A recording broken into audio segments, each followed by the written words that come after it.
Jesus got on a boat once with his disciples, and he said, hey, let's go over here to the other side. And he got into the boat, and I guess he went down the bottom. And it says that he put his head on a pillow. And he fell asleep. And a big storm came up, and the wind was hitting it, and waves were in there, and the boat was filling up with water, and he was just sleeping away, just sleeping away.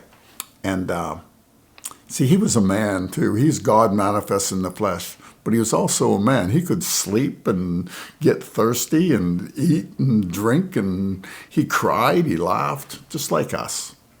Anyway, he's asleep on a pillow, and they wake him up. Jesus, man, help us. We're dying up here. They're feeling, don't you care?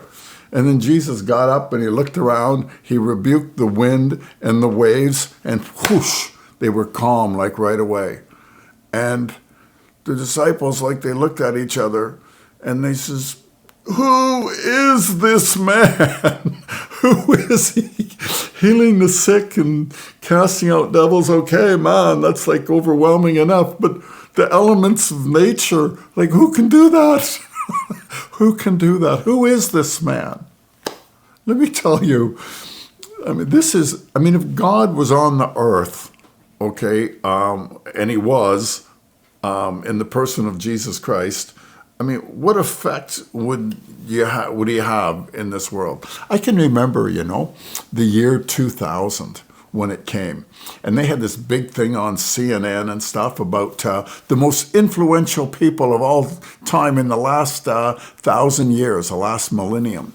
And I think in the top 2 or 3 was Gutenberg, the guy that invented the printing press. And the first thing that he did was he printed the Bible. And that was around 1200 something. And a couple hundred years later was Martin Luther. And he was up there. Pretty influential people. Small potatoes compared to Jesus, the man Christ Jesus. Jesus, he was born in around 4 BC. He lived in a relative obscurity in a dark and dusty place. The country was in subjugation to Rome.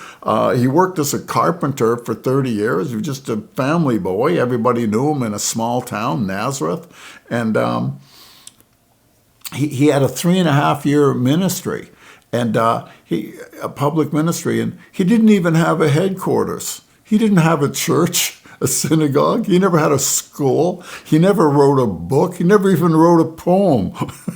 He never held political office. And this is the most influential human being that's ever lived. There's some 2 billion people on the earth today that say, I believe in him and I've received him and he lives inside me.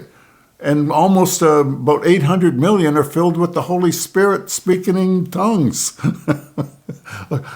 Who is this man? This is God manifest in the flesh. And just like the disciples, when they were on the boat and they were crying out, they're saying, Lord, save us. You need to do the same thing because you're on a boat, and you're headed for disaster too. All of us humans are, and we all need to be saved.